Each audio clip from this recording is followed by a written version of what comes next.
అందరికీ Sabbath shalom. పరమ తండ్రి మరి యొక్క సబ్బాత్ దినములోకి మనల్ని ప్రవేశింపజేసి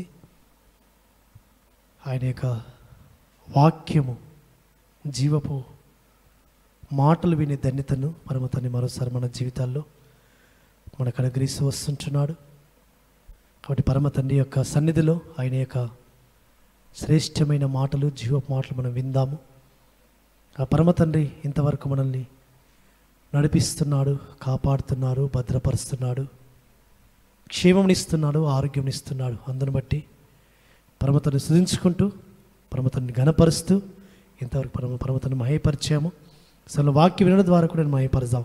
అసలు మనం పరిశుద్ధ గ్రంథంలో నుంచి ఆయన యొక్క దాసుడు ఆది అపోస్తలుడిగా పిలువబడుతూ వచ్చిన అపోస్తలుడైన షౌలు రాసిన ఎఫెసీయులకు రాసిన పత్రిక 3వ అధ్యాయము, ఎఫెసీయులకు రాసిన పత్రిక 3వ అధ్యాయము 8వ వచనం నుంచి 11వ వచనం, 8, 11 ఆ వచనం చదివిన తర్వాత మనం ప్రార్థన చేసుకొని ముందుకు వెళదాం.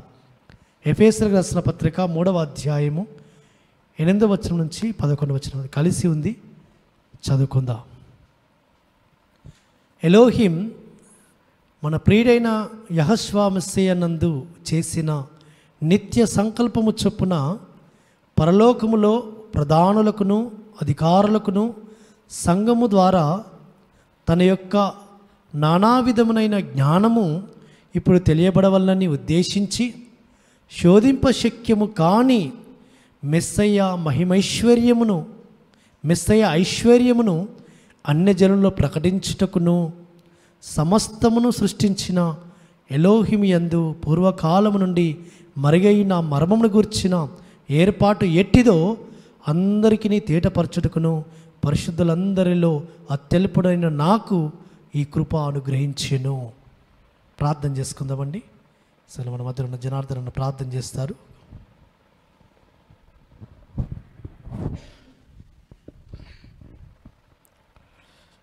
ప్రార్థన. మహోన్నతుడా, మహాగణుడా, పరిశుద్ధుడా, యుగయుగములు సజీవుడా, భూమి ఆకాశము కలుగజేసిన అద్వితీయుడా, ఈ సర్వ సృష్టిని మీ మహత్తుగల వాక్కు చేత 6 దినంలో సృష్టించిన సృష్టికర్త, మీ పరిశుద్ధ నామమునకు స్తోత్రములు చెల్లిస్తున్నాము నాయన. గత సబ్బాతు నుంచి ఈ సబ్బాతు వరకు మీ రెక్కల చాటును మమ్మల్ని భద్రపరిచి, ఇదిగో నాయన ఈ భూప్రపంచం మీదకి వచ్చిన ఈ తెగుల నుంచి మమ్మల్ని భద్రపరిచి క్షేమంగా ఉంచి మరి యొక్క ఘనమైన సబ్బాతును మీ ఆత్మ సంబంధమైన మందిరంలో చేరి మిమ్మల్ని స్తుతించడానికి, మిమ్మల్ని ఆరాధించడానికి, మమ్మల్ని సజీవ లెక్కలో జ్ఞాపకం చేసుకున్నందుకు మీకు స్తోత్రం నాయన. ఇదిగో తండ్రి, మీ మాట వినాలని మీ సన్నిధిలో మీ వైపు చూస్తున్న మీ బిడ్డలకు అయ్యా మీ మాట వినే ధన్యతనివ్వండి తండ్రి. అయ్యా వాక్యము మీద అయి ఉండాలి నాయన. మీ ఆత్మ చేత మరి మీ కుమారుని దయకన్ను అభిషేకించి తన నోట మీ మాటలుంచి మాకు కావలసిన వర్ధమానమును అందించి మా హృదయాలను తృప్తిపరచమని, మా హృదయాలను సేద తీర్చమని, మమ్మల్ని సరిచేయమని, మమ్మల్ని ఓదార్చమని నాయన, మీరు రాకడ కొరకు మమ్మల్ని ఆయత్తపరచమని, మీకు ఇష్టమైన వధువుగా, డాగు మచ్చ కలంకం లేని వధువుగా సిద్ధపరచమని, మా సిద్ధులలో పరిశుద్ధాత్మ నూనెను మేము సిద్ధంగా ఉంచుకొని మీ వాక్కులు మేము విని 30 అంతలుగా 60 అంతలుగా 100 అంతలుగా ఫలించే వారు ఉండినట్లుగా మీ ఆత్మ సహాయం కోరుకుంటూ ఇగో తండ్రి మీ కుమారుని మీరు మరుగుపరుచుకొని మీ మాటలు వాకు వినిపింపచేసి మమ్మల్ని ఆశీర్వదించి మీరు మహిమ పొందుకొనుమని మా రక్షకుడు విమోచకుడైన యెహోషువ మెస్సీయ నామంలో స్తుతించి ప్రార్థించి వేడుకుంటున్నాం పరమ తండ్రి. ఆమేన్.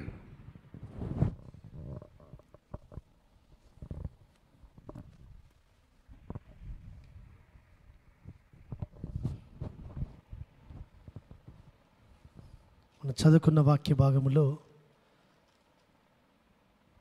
ఒక మాట మనకు కనబడుతూ వస్తుంటుంది. అపోస్తలుడైన సౌలు ఎఫెసీ సంఘానికి పత్రిక రాస్తూ ఈ మాట అంటూ వస్తుంటున్నాడు. మధ్య భాగంలో ఉంది, శోధింపశక్యము కాని మెస్సయ్య ఐశ్వర్యము అన్యజనుల్లో ప్రకటించుటకును. మెస్సయ్య ఐశ్వర్యము అన్యజనుల్లో ప్రకటించుటకు ఆయన నన్ను ఏర్పాటు చేసుకున్నాడు, నాకు ఈ కృప అనుగ్రహించాడని ఈ మాట రాస్తూ వస్తుంటున్నాడు. ఆయన యొక్క ఐశ్వర్యము, పరమ తండ్రి యొక్క ఐశ్వర్యము ఏ విధంగా ఉంటుంది? ఆయన చేత ఆశీర్వదింపబడి ఆయన చేత ఐశ్వర్యం పొందుకున్న భక్తులు ఏ విధంగా ఉంటారు? ఈ లోకంలో రెండు రకాల ప్రజలు మనకు కనబడుతూ ఉంటారు. ఒకరు ఐశ్వర్యవంతులు, ఒకరు బీదలు. అయితే పరమ తండ్రి యొక్క సన్నిధిలో పరమ తండ్రి ఆయన కొన్ని మాటలు మనకి ఇందులో రాసించి పెట్టి, ఆయన ఐశ్వర్యం అంటే ఏంటి, పరిశుద్ధ గ్రంథంలో ఐశ్వర్యం అంటే ఏంటి అనేది చక్కని డెఫినేషన్ మనకి ఇస్తూ వచ్చాడు. ఈ లోకంలో చూసుకుంటే ఐశ్వర్యం అంటే ధనము, డబ్బు, అది ఈ లోక సంబంధముగా మనకు అవసరమని, డబ్బు లేకుంటే ధనము లేకుంటే ఈ లోకంలో మనం జీవించలేమని ఈ లోకంలో ఉన్న ప్రతి మానవుడు కూడా సహజంగా ఎవరైనా భావిస్తారు.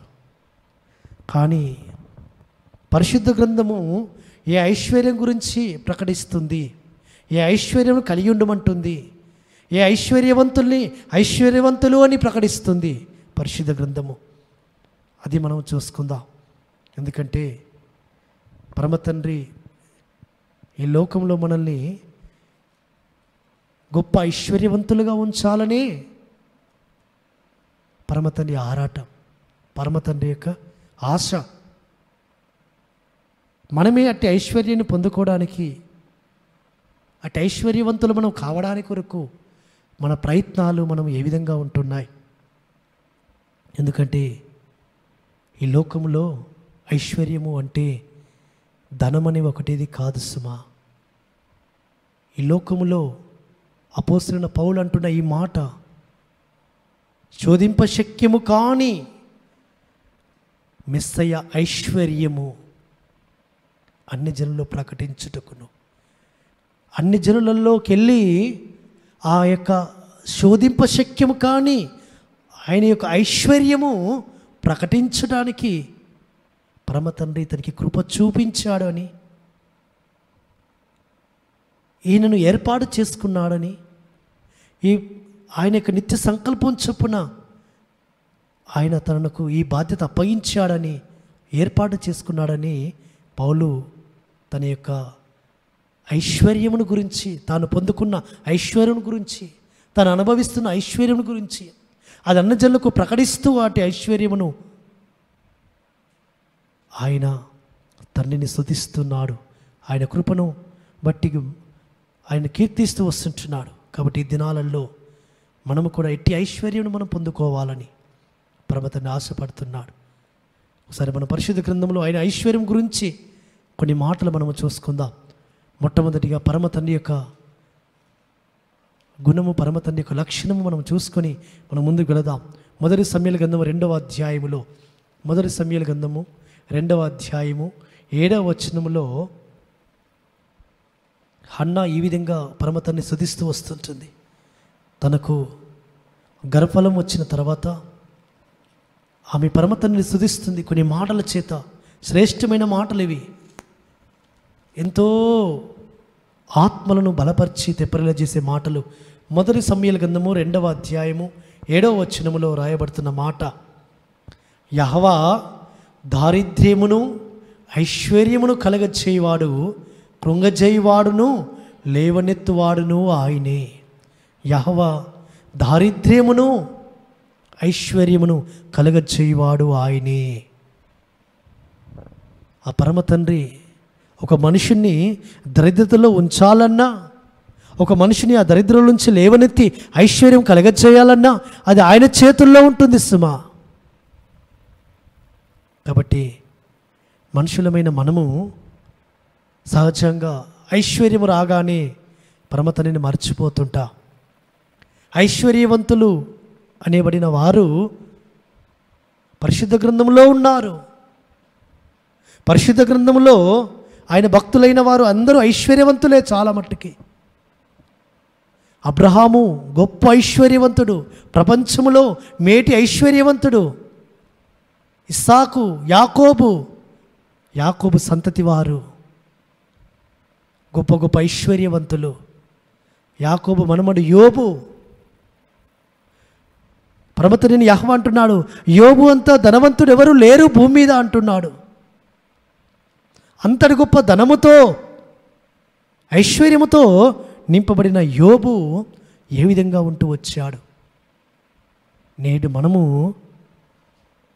కొద్దిగా ఐశ్వర్యవంతులము కాగానే, ఐశ్వర్యం మనకు రాగానే మన స్థితి ఏ విధంగా ఉంటుంది అనేది పరమతండ్రి సన్నిధిలో ఒకసారి ఆయన మాటల్లో నుంచి, ఆయన జీవ గ్రంథంలో నుంచి, ఆయన జీవ మాటల నుంచి మనం చూసుకుందాం. పరమతండ్రి అయిన యెహోవా మెస్సియా స్వయంగా చెప్పిన ఒక మాట మనం విని మనం ముందుకు వెళదాం. మత్తయి సువార్త 13వ అధ్యాయంలో 44వ వచనంలో యెహోవా మెస్సియా అంటున్న మాట, ఒక మాట. మత్తయి సువార్త 13వ అధ్యాయము 44వ వచనంలో యెహోవా మెస్సియా స్వయంగా చెప్తున్న మాట, పరలోక రాజ్యము పొలములో దాచబడిన ధనమును పోలియున్నది. ఒక మనుషుడు దాన్ని కనుగొని దాచిపెట్టి అది దొరికిన సంతోషముతో వెళ్ళి తనకు కలిగినదంతయు అమ్మి ఆ పొలమును కొనును. పరమ తండ్రి యెహోవా మెస్సియా అన్నాడు, పరలోక రాజ్యము అట పొలములో దాచబడిన ధనమును పోలియున్నది. ఒక పొలములో, ఒక భూమిలో ధనము దాచబడింది అంటే ఆ దాచబడిన ధనము కొరకు మనుషులు ఏ విధంగా ప్రయాసపడతారు,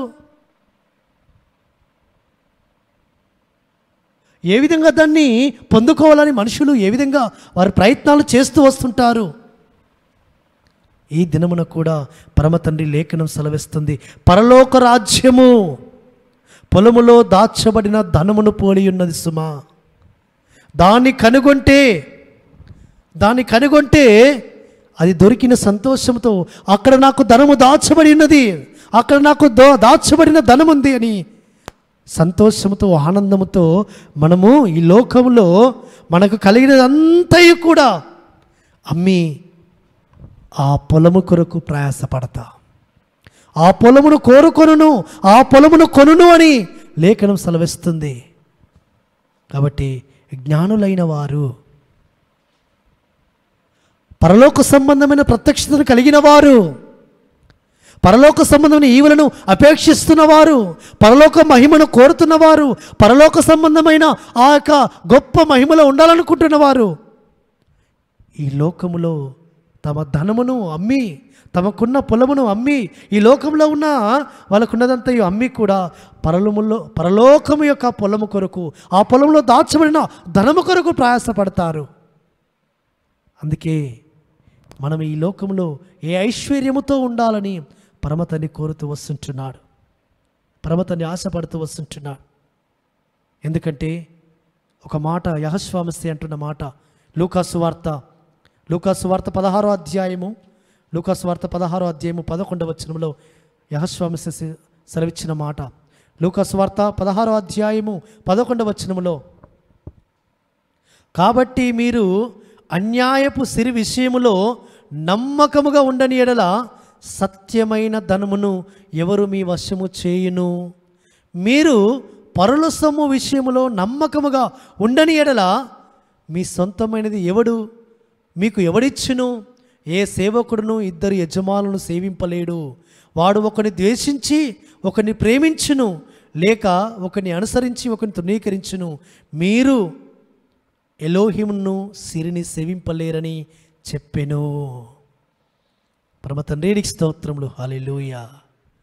యెహోవా మెస్సియా స్వయంగా చెప్తున్న మాట, మీరు పరలోక రాజ్యంలో ఉన్న, పరలోకంలో దాచబడిన ధనమును సంపాదించుకోవాలి అంటే ఈ లోకములో మీరు దేన్ని అనుసరించాలి, ఏ ధనమును కలిగి ఉండాలని సెలవిస్తున్నాడు. అందుకే ఆయన అంటున్నాడు స్వయంగా, ఆయన చెప్తున్న మాట, కాబట్టి మీరు అన్యాయపు సిరి విషయములో నమ్మకముగా ఉండని ఎడల సత్యమైన ధనమును ఎవడు మీ వశము చేయును. అన్యాయమైన సిరి అనగా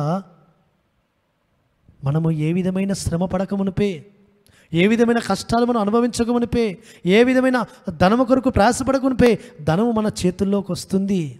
చేతిలో ధనము పెట్టుకుంటున్నాం, మన గృహాలలో ధనము సమకూర్చుకుంటున్నాం. కాబట్టి ఆ ధనం విషయంలో పరమతండ్రి ఒక మాట అడుగుతుంటున్నాడు. అన్యాయపు సిరి విషయంలో ఏ విధంగానైతే నీ యొక్క గృహములోకి అన్యాయముగా కానీ ఏ విధంగా నేను ఆ ధనము నీ గృహాల్లో సమకూర్చబడుతుంటుంటే నువ్వు నమ్మకముగా ఉండని ఎడల, అంటే అది ఎవరికి చెందవలసిందో వారికి చెందాలి అని, అది ఎవరికి దక్కాలో అది వారికి దక్కాలని, ఇది ఎవరికి ఇది అనుగ్రహింపబడిందో వారికి అనుగ్రహింపబడాలని, ఆ సొత్తును ఆ ధనమును నువ్వు పంచిపెడితే, అది నీవు ఇస్తే, అప్పుడు సత్యమైన ధనము నీ వశము చేయబడుతుంది, అది మీకు అనుగ్రహించబడుతుంది. కాబట్టి ఈ లోకములో ఉన్న ధనమును నీవు చెందవలసిన వారికి చెందనీయకుండా, ఇవ్వవలసిన వారికి ఇవ్వకుండా నీ చేతిని బిగబడితే, సత్యమైన ధనము, నిత్యమైన ధనము, అక్షయమైన ధనము ఎవరు నీకు అనుగ్రహిస్తారు? ఎవరు నీ చేతుల్లో పెడతారు? ఎవరు నీకు అనుగ్రహిస్తాడు అంటూ పరమ తండ్రి అంటూ వస్తున్నాడు. కాబట్టి మీరు పరలోకము విషయంలో నమ్మకముగా ఉండని ఎడలా, నీ చేతిలోకి వస్తున్న సొమ్ము అది నీకు చెందాల్సింది అంతా చెందుతుంది, మిగతాదంతా కూడా అది పరలోకి చెందవలసినదే. నీకెంత అనుగ్రహించాలో అంత అనుగ్రహిస్తాడు పరమ తండ్రి. నీకు చాలినంత పరమ తండ్రి నీకు అనుగ్రహిస్తాడు. నీవు ఎంతవరకు దాన్ని తీసుకుంటావో అంతవరకు తీసుకో, నీ అవసరతలకు కొరకు. కానీ అవసరతలకు మించి, అక్రతలకు మించి ఈ దినాల్లో ధనమును సమకూర్చుకుంటున్న ప్రజలారా, సర్వశక్తిని రక్తంతో కడగబడిన ప్రజలారా, ఒకటి పరమ తండ్రి మీకు ఈ దినమున హెచ్చరిక చేస్తున్నాడు. ఏ సేవకుడును, ఏ విశ్వాసిని ఇద్దరు మనుషులకు, ఇద్దరు యజమానులకు సేవకులుగా ఉండలేరు సుమా. కాబట్టి ఒకరిని ద్వేషించి ఒకరిని ప్రేమించును, ఒకరిని అనుసరించి ఒకరిని ధృవీకరించును. కాబట్టి మీరు ఎలోహిముని సేవించడమా, సిరిని సేవించడమా, రెండిట్లలో ఏదో ఒకటి ఎంచుకోండి. నేను సిరిని సేవిస్తాను, ఎలోహిమును సేవిస్తానంటే రెండు పడవలలో కాలు వేయడము అది క్షేమకరము కాదు, అది మంచిది కాదు, అది మేలనేది కాదు అని హెచ్చరిక చేస్తూ పరమతని మాట్లాడుతున్నాడు. కాబట్టి మీరు పరలోకము విషయంలో నమ్మకంగా ఉండని ఎడల మీ సొంతమైనది ఎవడి మీకు ఇచ్చును? మీ సొంతమైనది మీకు పరలోకంలో దాచబడిన, మీ కొరకు సిద్ధపరచబడిన, మీ కొరకు అక్కడ బ్యాంకులో సిద్ధముగా ఉంటుంది, అక్కడ మీకు అనుగ్రహింపబడిన ఆ సొమ్ము ఎవరు మీకు ఇస్తారు? ఈ లోకంలో మీరు పరలోకి ఇవ్వాల్సిన సొమ్ము ఇవ్వకుంటే. కాబట్టి అందుకే ఈ లోకంలో చాలామంది వారి చేతులు బిగబడుతుంటారు. వారి చేతులను బిగబట్టి వారి చేతులలోనే వారి యొక్క ధనమును వారి యొక్క గృహాలలోనే, వారి యొక్క ఇండ్లలోనే దాన్ని పోగేసుకుంటుంటారు. ఆ పోగేసుకోబడిన ఆ ధనమును చూచి, ఆ యొక్క ఆస్తిని చూచి, పోగు చేయబడుతున్న ఆస్తిని చూచి వాళ్ళు అనుకుంటారు, అమ్మా నాకు ఈ ధనము సమకూర్చబడింది, నేను నా యొక్క కుమారులు కూడా తినవచ్చు అని. అయినా ఆశ తీరదు, ఆశ చావదు, ఇంకా ఇంకా ఇంకా కావాలని వెడలిపోతున్నారు సుమ ఈ దినాలలో. నిజమైన ధనము కొరకు ప్రయాసపడకుండా క్షయమయ్యే ధనము కొరకు ప్రయాసపడుతున్నారు. అక్షయమైన ధనమును విడిచిపెట్టి దాని కొరకు పరమ తండ్రి దినమున మీకు మరొక హెచ్చరిక చేస్తూ ఆయన అంటూ వస్తుంటున్నాడు, అయ్యలారా నన్ను సేవించండి, పరలోక ధనము కొరకు ప్రయాసపడండి. నన్ను సేవిస్తే నేను ఏమిస్తానంటే అయ్యా, ఎప్పుడు సర్వశక్తుని సన్నిధిలో ఆయన సేవిస్తే, ఆయన సన్నిధిలో ప్రార్థిస్తే, ఆయన స్తుతించుకుంటూ ఉంటే, లేకుంటే ఆయన సేవ చేసుకుంటూ వెళితే, ఆయన సేవ చేస్తే సంపాదన ఒకటి సేవిస్తున్నాం సరిపోవట్లేదా? మాకు సరిపోదా? ఇంకా మిగతా దినాలు కూడా ఆయన సేవించాలా, ఆయన సువార్త ప్రకటించాలా, ఆయన గణపరచాలా, ఆయన యొక్క నీతిని ప్రకటించాలా? ఇక మా కుటుంబాలు లేవా? మా పిల్లలకు ఆశ సమకూర్చుకోకూడదా? మా కుటుంబాలను, మా యొక్క రాబోయే తరతరాలకు మేము ఆస్తిని సంపాదించుకోకూడదా? ఏ విధంగా మేము పోషింపబడతామని అనుకుంటున్న సహోదరులారా, నిజమైన సర్వసత్యము, నిజమైన మర్మము పరమతండ్రి దినమున ప్రకటించబోతున్నాడు సుమా. ఒక మాట పరమతండ్రి తన దాసుని అపోస్తలుని సౌలు ద్వారా కొలొస్సీయులకు రాసిన పత్రిక 2వ అధ్యాయము 3వ వచనములో రాయబడుతున్న మాట, ఆయన రాయించి పెట్టిన మాట. అపోస్తలుని సౌలు కొలొస్సీయులకు రాసిన పత్రిక 2వ అధ్యాయము 3వ వచనములో ఆయన రాస్తూ వస్తుంటున్నాడు. బుద్ధి జ్ఞానములు సర్వ సంపదలు ఆయన యందు గుప్తములైనవి. సర్వ సంపదలు ఆయన యందు గుప్తములైనవి సుమా. కాబట్టి పరమతండ్రిని సేవిస్తే, సర్వోన్నతుడైన జీవంగల మార్గములో నడవడానికి నువ్వు ప్రయాసపడితే, సర్వోన్నతుడు సకల ఐశ్వర్యవంతుడైన ఆ యెహోవా నిన్ను ఏం చేస్తాడంటే సర్వ సంపదలతో నింపుతాడు. సర్వ సంపదలు ఆయన చేతిలో గుప్తములైనవి, ఆయన చేతిలో దాచబడి ఉన్నవి, ఆయన చేతిలో ఇమడబడి ఉన్నవి. కాబట్టి ఆయన చేతులు చాపి పిలుస్తున్నాడు, నా గుప్పిలు విప్పుతాను. కాబట్టి పిలుస్తున్న సర్వోన్నతుని యొక్క మాట ఆలకించండి. ఎందుకంటే సర్వ సంపదలు ఆయన చేతిలో గుప్తములైనవి సుమా. ఏ సంపద కావాలి నీకు? ఏ ఐశ్వర్యము కావాలి? ఏమి కావాలి? కాబట్టి ఈ లోకములో పరమతండ్రి యొక్క సన్నిధిలో చక్కటి లేఖనము మనకు ఎప్పుడు గుర్తుంటుంది. ఏంటిదా మాట? యెహోవా ఆశీర్వాదము ఐశ్వర్యమిచ్చును, నరుల కష్టార్జితము చేత అది ఎక్కువ కాదు. ఎలోహిం ఆశీర్వాదము, ఆయన ఆశీర్వాదము మనకు ఐశ్వర్యం వస్తుంది సుమా. మన కష్టార్జితము చేత, మనం ప్రయాసపడుతున్న ప్రయాస చేత. నేను ఇక ఈ విధంగా ప్రయాసపడుతున్నాను, దినమునకు 24 గంటలు 18 గంటలు ప్రయాసపడుతున్నాను అని ప్రయాసపడుతూ ఆ యొక్క మాసములో 30 దినములకు 30 దినాలు నేను పనిచేస్తున్నాను. విశ్రాంతి దినము కూడా నేను మానట్లేదు. నా ఆస్తిని పెంపొందించుకోవడానికి కొరకు, నా ఆస్తిని నేను సంపాదించుకోవడానికి కొరకు నేను వెళుతున్నాను, ప్రయాసపడుతున్నావేమో. ఒక మాట, నరుల కష్టార్జితము చేత అది ఎక్కువ కాదు.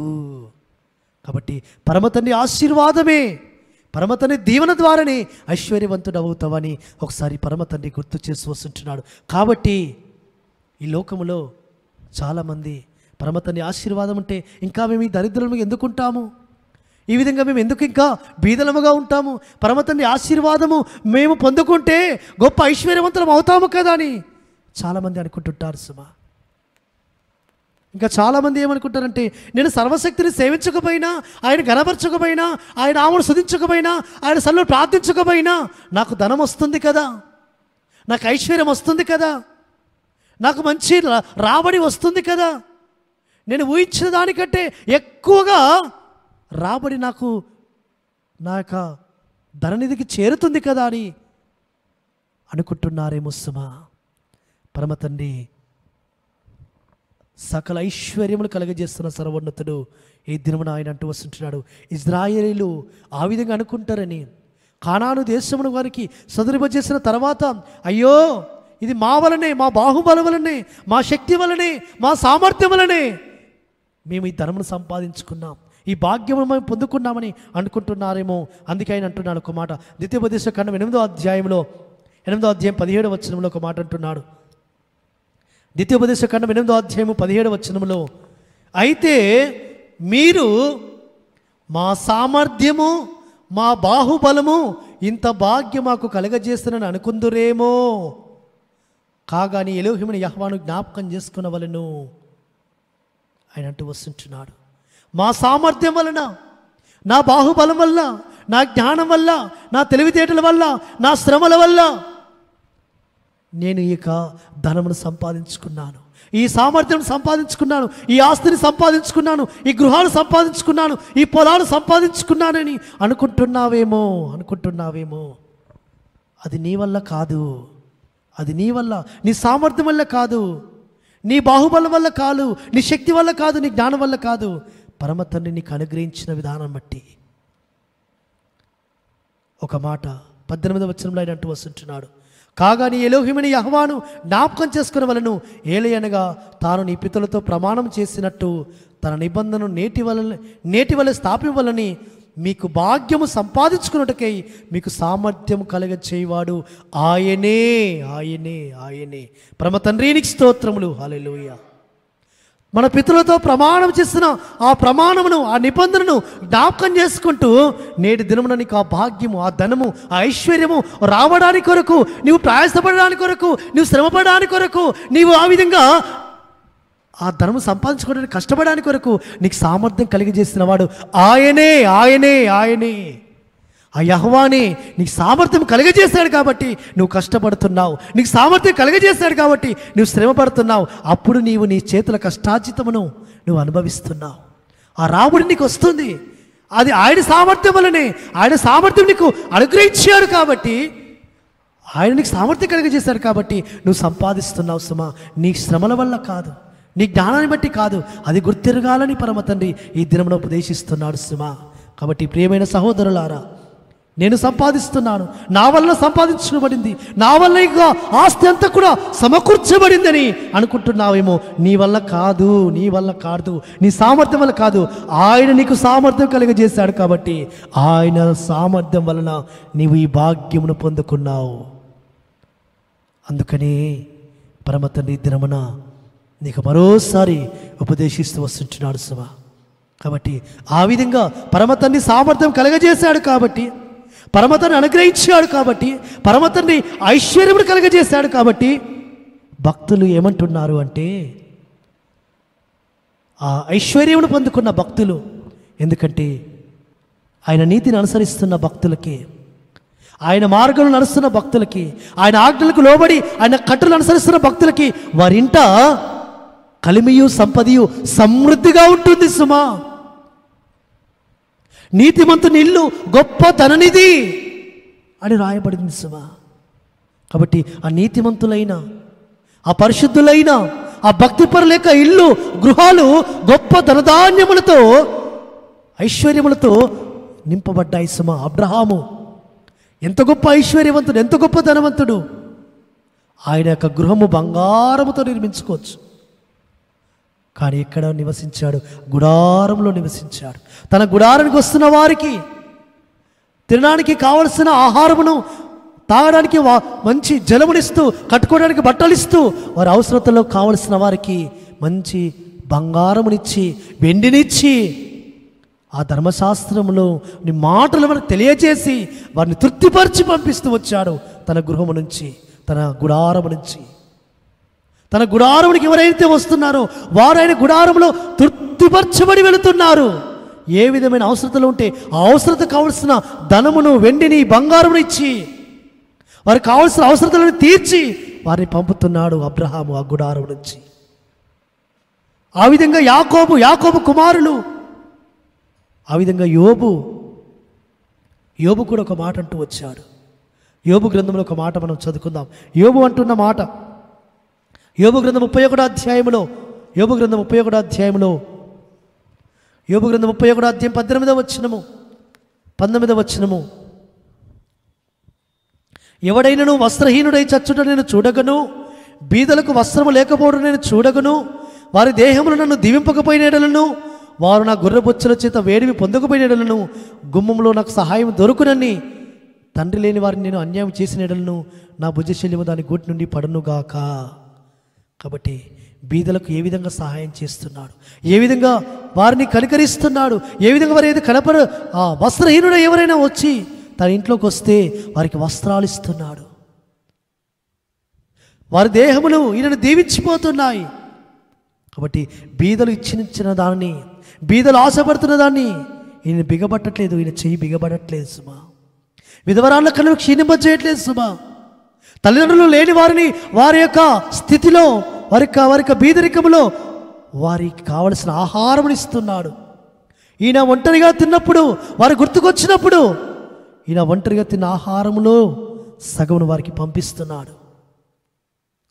కాబట్టి ఆ విధంగా పరమతని సన్నిధిలో ధనమును సంపాదించుకుంటున్నాడు, ఐశ్వర్యమును సంపాదించుకుంటున్నాడు ఈ భక్తుపరుడు, ఈ నీతిమంతుడు, ఈ ధనవంతుడైన యోబు.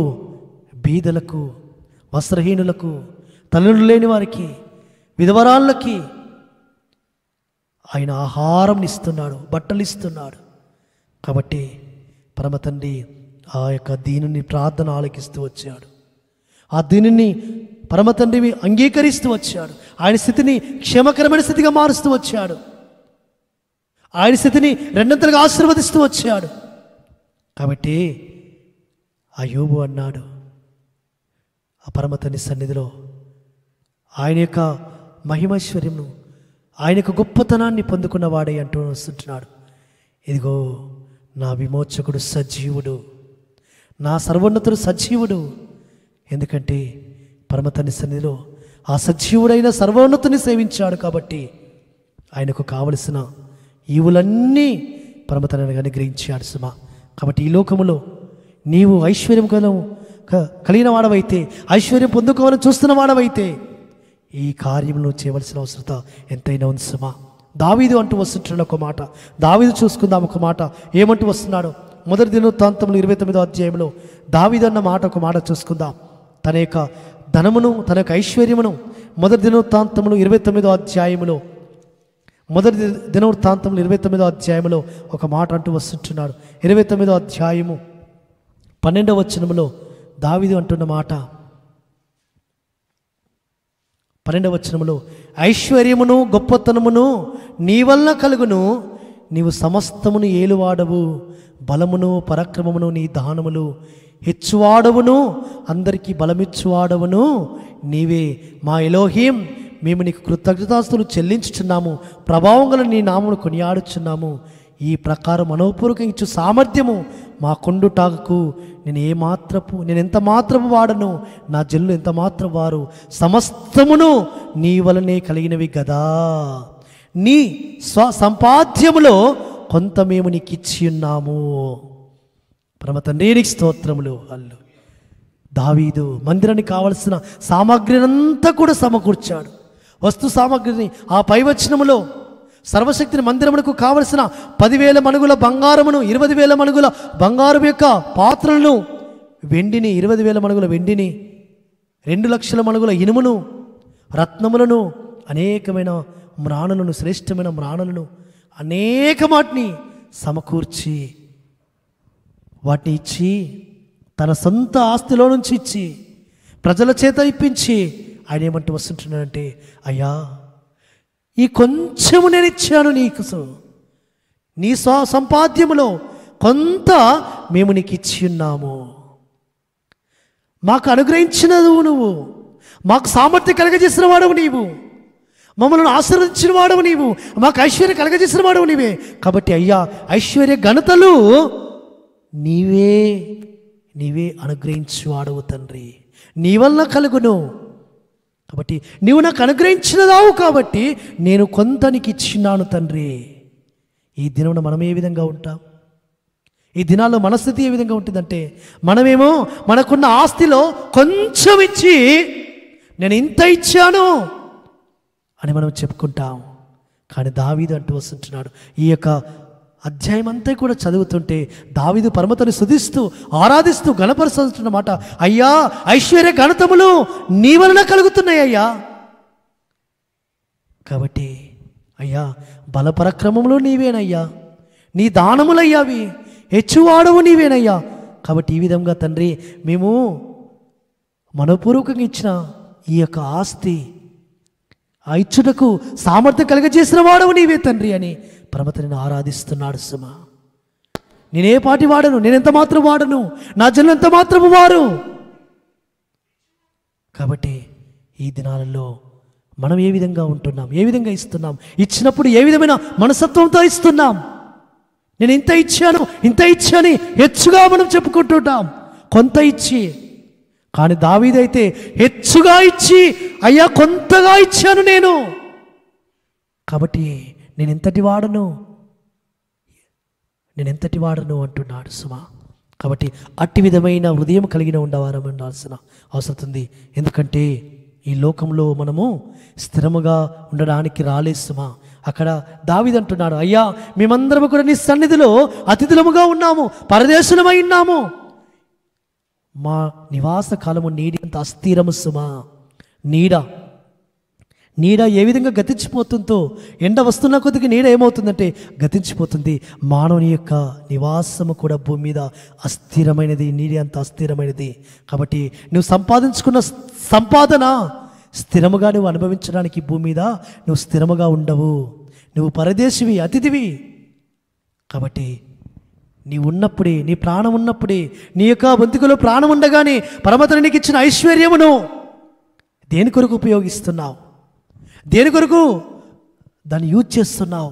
ఈ దినమున సంపాదించుకున్న నీ ఆస్తి రేపు నువ్వు దాన్ని అనుభవించడానికి రేపు ఉండవేమో.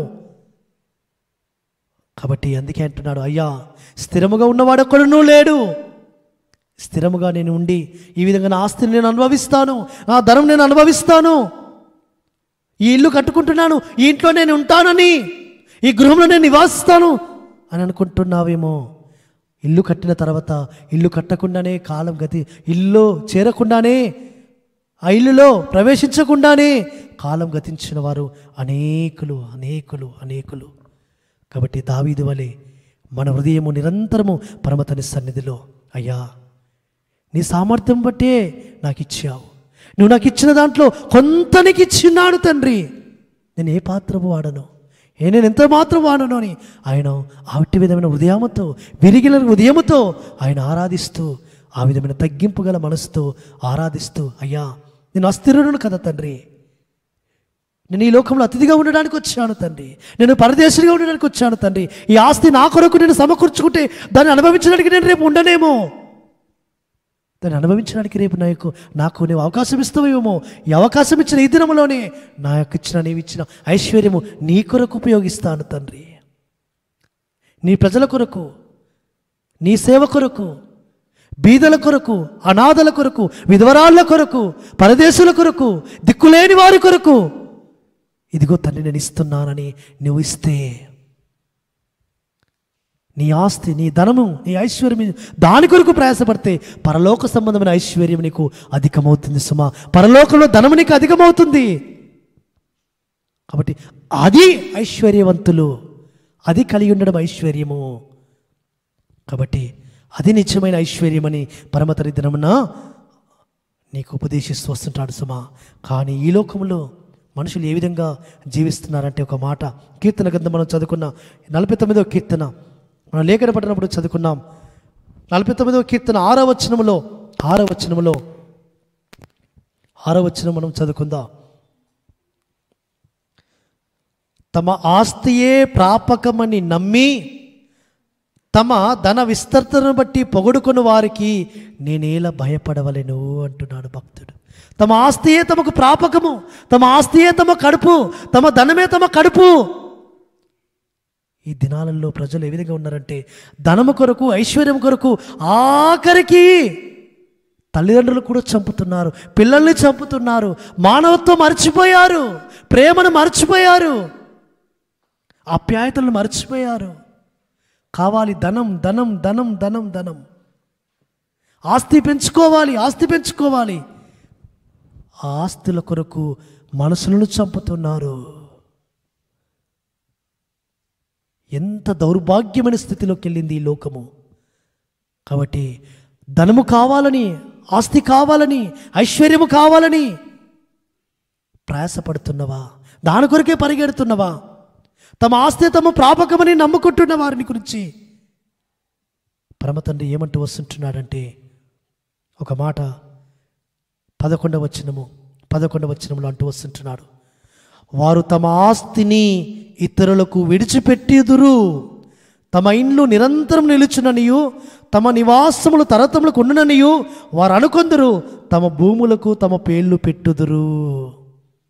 తమ ఆస్తి ఇతరులకు విడిచిపెట్టిపోతారు. వాళ్ళు తమ ఆస్తి తమకు ప్రాపకమని నమ్మి ఆస్తిని ప్రేమించి ఆస్తిని మాత్రమే వారు హృదయాలలో ఉంచుకొని, ధనాన్ని మాత్రమే హృదయాల్లో ఉంచుకున్న వారు చివరికి ఏమవుతారంటే, వారి ఆస్తి ఇతరులకు విడిచిపెట్టిపోతారు.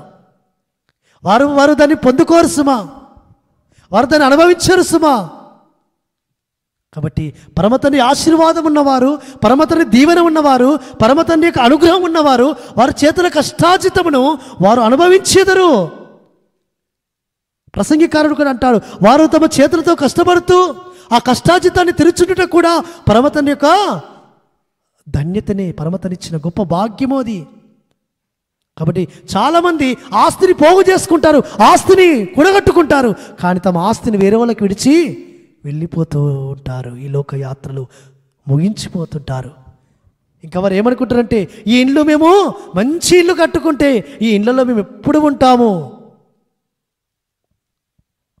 ఆ ఇండ్లను నిరంతరం నిలుచుననియు తమ నివాసములు తరతములు కొండుననియు వారు అనుకుంటున్నారు. సుమా, నేను ఇల్లు కడితే నేను ఉంటాను, మరి నా పిల్లలకు కూడా ఈ ఇల్లు ఉంటుందని మనం మంచి మంచి ఇల్లు కట్టుకుంటూ ఉంటున్నాం సుమా ఈ దినాలలో. కానీ ఆ ఇళ్ళల్లో మనము కూడా ఉంటామో ఉండమో, మన పిల్లలు కూడా ఎంతకాలం ఉంటారో ఉండరో కూడా తెలియని కాలము ఇప్పుడు కాలము, ప్రస్తుత కాలము. మంచి ఫెసిలిటీస్తో ఇల్లు కట్టుకుంటే ఈ దినమున ఒకవేళ ఒక కరోనా జబ్బు వచ్చి నీవు చనిపోతే నిన్ను ఆ గృహంలోకి తీసుకొస్తారా? ఆ గృహంలో ఉండనిస్తారా? గృహం బయట కూడా ఉండనియరు. ఇప్పుడు పరిస్థితి ఏ విధంగా ఉంది అంటే, ఆ జబ్బు వచ్చి చనిపోతే చనిపోయిన వ్యక్తిని అంబులెన్స్లోనే అక్కడే ముఖం చూపిస్తారు. వారికి కావాల్సిన వారికి అంబులెన్స్లో నుంచి కూడా దించారు, ముఖం చూపిస్తారు, అంతే తీసుకెళ్ళిపోతారు. నీ ఇంటిలోకి నీవు రావు మళ్ళా తిరిగి. అలాంటి స్థితి ఇప్పుడు ప్రస్తుతం ఉంది సుమా. కాబట్టి నేను ఇల్లు కట్టుకున్నాను, నేను ఆస్తి సంపాదించుకున్నాను, నేను పొలం సంపాదించుకున్నాను, నేను ధనం సంపాదించుకున్నానని అనుకుంటున్నావేమో. అందుకే కీర్తనకారుడు ఈ కీర్తన రాస్తూ వస్తుంటున్నాడు, అయ్యా ఘనత వహించిన వాడైనను మనుషుడు నిలవల చాలడు.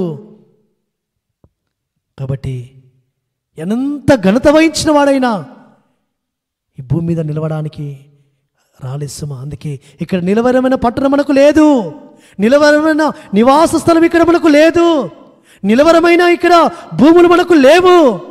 భూములకు పేరు పెడుతుంటారు, ఇది నా భూమి, ఇది వాణి భూమి, ఇది భూమి. భూములకు పేర్లు పెడుతుంటారు, పేర్లు. కాబట్టి అందుకే ఆ పేర్లు పెట్టబడిన ఆ ఒక పేరున్న వ్యక్తి మాత్రము భూమి మీద స్థిరముగా ఉండడు సుమా. ఆ భూమిలో అడుగు పెట్టడానికి ఆయుష్ తక్కువైపోతుంది, ఆయుష్ లేక వెళ్ళిపోతే ఆ భూమి అతను అనుభవించడు సుమా. ఆ భూమిలో నుంచి వస్తున్న పంటను తినలేడు సుమా. కాబట్టి ఎందుకు ఈ లోకములో ఆస్తి?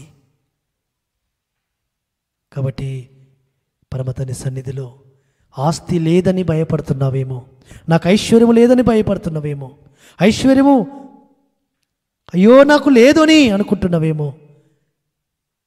పరమతండ్రి నిన్ను ఏ విధమైన ఐశ్వర్యము నడిపిస్తాడు, ఏ విధమైన ఐశ్వర్యాన్ని కలగజేస్తాడు, ఏ విధమైన ఐశ్వర్యానికి ఇస్తాడు, ఎప్పుడు ఇస్తాడు అంటే ఒక మాట రాయబడుతుంది. సామెతల గ్రంథం 22వ అధ్యాయంలో ఒక మాట రాయబడుతుంది. సామెతల గ్రంథము 22వ అధ్యాయము 1వ వచనం చదువుకుందాం, 4వ వచనం చదువుకుందాం.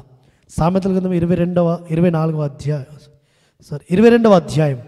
సామెతల గ్రంథం 22వ అధ్యాయము 1వ వచనము చదువుకుని 4వ వచనం చదువుకుందాం. గొప్ప ఐశ్వర్యము కంటే మంచి పేరును వెండి బంగారముల కంటే దయయు కోరదగినవి. ఐశ్వర్యవంతులను దరిద్రులను కలిసిందరు, వారందరినీ కలగజేసిన వాడు యెహోవాయే. గొప్ప ఐశ్వర్యము కంటే మంచి పేరు సంపాదించుకొని ఈ లోకంలో జీవించు, మంచి ప్రవర్తన కలిగి జీవించు, మంచి గుణాలు కలిగి జీవించు. అప్పుడు ఆ మంచి పేరు పరమతండ్రి సన్నిధిలో నీకు ఐశ్వర్యం కలగడానికి కారణమవుతుంది.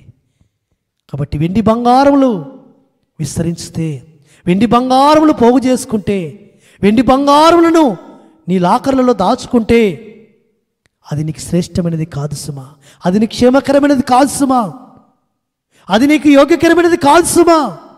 నీకు యోగ్యకరమైనది, నీకు క్షేమకరమైనది, నీకు పరలోక ధనమును సంపాదించి పెట్టేది గొప్ప పేరు, మంచి పేరు, మంచి ప్రవర్తన, మంచి గుణము, దానగుణము నువ్వు కలిగి ఉండాలని. అందుకే పరమతండ్రి ఏమన్నాడంటే 4వ వచనంలో అన్నాడు, యెహోవాయందు భయభక్తులు కలిగి ఉండుట వినయమునకు ప్రతిఫలము, ఐశ్వర్యమును ఘనతయు జీవమును దాని వలన కలుగును. ఐశ్వర్యము దేని వల్ల కలుగుతుంది? యెహోవాయందు భయభక్తులు కలిగి ఉండడం వలన. యెహోవాయందు భయభక్తులు కలిగి వినయముతో విధేయతతో నువ్వు ఆయనను సేవిస్తూ వస్తుంటుంటే, నీతితో కూడిన బ్రతికితే, నీతితో కూడిన కొంచెమైనను అది శ్రేష్టమైన భాగ్యముగా నీకు ఎంచబడుతుంది సుమా. అన్యాయం వల్ల కలిగిన వచ్చుబడి కంటే, అన్యాయం చేసి సంపాదించిన సంపాదన కంటే, నీతితో కూడిన యథార్థతతో కూడిన మంచి ప్రవర్తనతో కూడిన కొంచెం రాబడి అయినా అది శ్రేష్టమైనదిగా ఉంటుంది సుమా. అది నీకు క్షేమకరము, నీ పిల్లలకు క్షేమకరం. అది కాబట్టి అన్యాయం చేసి, ఒకరిని ముంచి, ఒకరిని కొట్టి, ఒకరిని అణగదొక్కి, ఒకరిని మోసం చేసి సంపాదిస్తున్నావేమో, లేకుంటే ఏ విధంగానైనా ఒకరిని నేను వాడిని ఈ లోకంలో నుంచి తీసివేసి వాని ఆస్తిని నేను తీసుకుంటానని సంపాదిస్తున్నావేమో. అట్టి సంపాదన, ఆ సంపాదన నీకు క్షేమకరము కాదు. పరమతండ్రి దినమున హెచ్చరిక చేస్తున్నాడు సుమా. కాబట్టి నీతితో కూడిన కొంచెమైనను అది ఎంతో శ్రేష్టమైనదిగా కనబడుతూ వస్తుంటుంది సుమా. కాబట్టి ఆ విధంగా పరమతండ్రి సన్నిధిలో ఒక మాట పరమతండ్రి సామెతల గ్రంథం 23వ అధ్యాయంలో ఒక మాట అంటూ వస్తుంటున్నాడు. 23వ అధ్యాయం 4వ వచనంలో 5వ వచనంలో ఒక మాట అంటూ వస్తుంటున్నాడు. సామెతల గ్రంథం 23వ అధ్యాయము 4-5 వచనంలో, ఐశ్వర్యము పొంద ప్రయాసపడకము, నీకు అట్టి అభిప్రాయము కలిగినను దాన్ని విడిచిపెట్టుము, నీవు దాని మీద దృష్టి నిలిపిన తోడానే అది లేకపోవును, నిశ్చయముగా అది రెక్కలు ధరించి ఎగిరిపోవును, పక్షిరాజు ఆకాశం ఎగిరిగున్నట్లు అది ఎగిరిపోవును.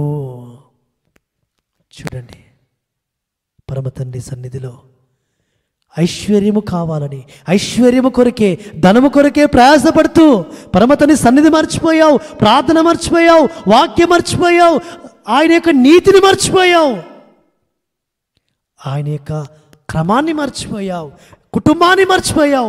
ఈ దినాల్లో కుటుంబము ఒక చోట, వారొక చోట నివసిస్తారు. ఏంటి అంటే సంపాదించుకోవాలి బ్రదర్.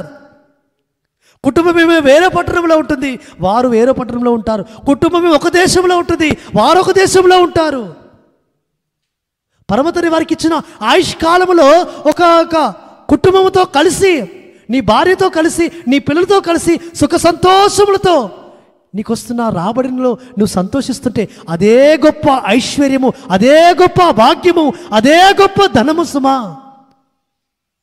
అంతకు మించిన ఆస్తి ఈ లోకంలో ఏది లేదు సుమా. కానీ ఐశ్వర్యవంతులు కావాలని, ఇంకా సంపాదించాలని దూర ప్రయాణాలు చేసి, దూరం వెళ్ళి, కుటుంబాలకు దూరముగా, తల్లిదండ్రులకు దూరముగా, పిల్లలకు దూరముగా, భార్యకు దూరముగా, భర్తకు దూరముగా వెళ్ళి సంపాదించుకొని వస్తాను వెళుతున్నా ఏమో సంపాదన కొరకు నీ ఆశ ఆ విధంగా ఉందేమో. అందుకే ఆయన అంటున్నాడు, అది ఏ విధంగా ఎగిరిపోతుందట, నిశ్చయముగా రెక్కలు ధరించి ఎగిరిపోతుంది. కాబట్టి ఆయన సన్నిధి నుండి పారిపోయి, కుటుంబం నుండి పారిపోయి, ఆయన యొక్క సన్నిధి యొక్క నీతిని, ధర్మం నెరవేర్చడానికి అవకాశం లేకుండా నీవు దూరముగా వెళ్ళి ఐశ్వర్యం సంపాదించుకోవడానికి కొరకు ప్రయాసపడుతున్నావేమో. అందుకే ఆయన ఏమంటున్నాడంటే, ఆకాశమునకు పక్షిరాజు ఎగిరిపోనట్లుగా ఆ ఐశ్వర్యము నీకు రాకుండా ఎగిరిపోతుంది. కాబట్టి ఈ లోకములో ధనము కొరకు ఏ విధమైన స్థితికి మార్చబడిపోయారంటే, ఆ లోకములో ఆ ధనము ఏ విధంగా ఆకర్షిస్తుందంటే, ధనమే వారి జీవితము, ధనము సంపాదనే వారి జీవిత ధ్యాస, జీవిత గమ్యమని ఈ లోకములో ధన సంపాదన కొరకు వారి కుటుంబాలను, చిన్న పిల్లలను వదిలిపెట్టిపోతున్నారు. తన యొక్క భార్య తనతో కలిసి నడవడానికి, తన జీవితంలో పాలి భాగస్తురాలుగా ఉండడానికి కొరకు, ఆయనతో కలిసి సంతోషంతో కష్టాలైనా, బాధలైనా, సుఖమైన బాధైనా అనుభవించడానికి కొరకు, తనతో యాత్రను కొనసాగించడానికి కొరకు వచ్చిన భార్యను వదిలిపెట్టిపోతున్నారు. ఏ స్థితి కలుగుతుంది వారికి? వారిని వదిలిపెట్టిపోయిన దినాలు మళ్ళా వస్తాయా? ఆ గడియలు వస్తాయా? ఆ క్షణాలు వస్తాయా?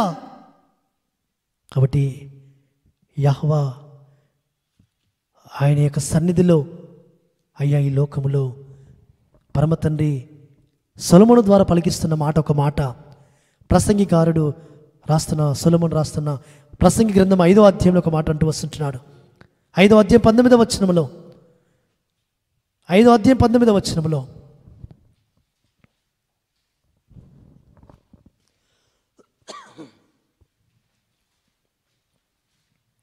ఐదో అధ్యాయము 19వ వచనంలో, మరియు ఎలోహిం ఒకనికి ధనధాన్య వృద్ధి సమృద్ధి ఇచ్చి దాని యందు తన భాగమును అనుభవించుటకును అన్నపానములు పుచ్చుకొనుటకును తన కష్టార్జితమందు సంతోషించుటకును వీలు కలగజేసిన ఎడల అతనికి ఆ స్థితి ఎలోహిం ఆశీర్వాదం వలన కలిగినదని అనుకొనవలెను. అట్టివానికి ఎలోహిం హృదయానందము దయచేస్తున్నాడు గనక అతడు తన ఆయుష్కాల దినములను జ్ఞాపకము చేసుకొనుడు. పరమ తండ్రికి స్తోత్రములు, హల్లెలూయా. పరమ తండ్రికి స్తోత్రములు, హల్లెలూయా. కాబట్టి పరమ తండ్రి మనకిచ్చిన ఆ ధనములో, మనకిచ్చిన ఐశ్వర్యములో, మనకిచ్చిన ఆ భాగములో మనం ఏ విధంగా ఉండాలట? అనుభవిస్తూ కుటుంబముతో కలిసి అన్నపానములు పుచ్చుకుంటూ సంతోషముగా ఆనందముతో ఈ లోకంలో దాన్ని మనము అనుభవిస్తే, సంతోషిస్తే, మన కష్టార్జితాన్ని అనుభవిస్తే అది యెహోవా ఆశీర్వాదం వలనే కలుగుతుంది సుమా, హృదయానందముతో.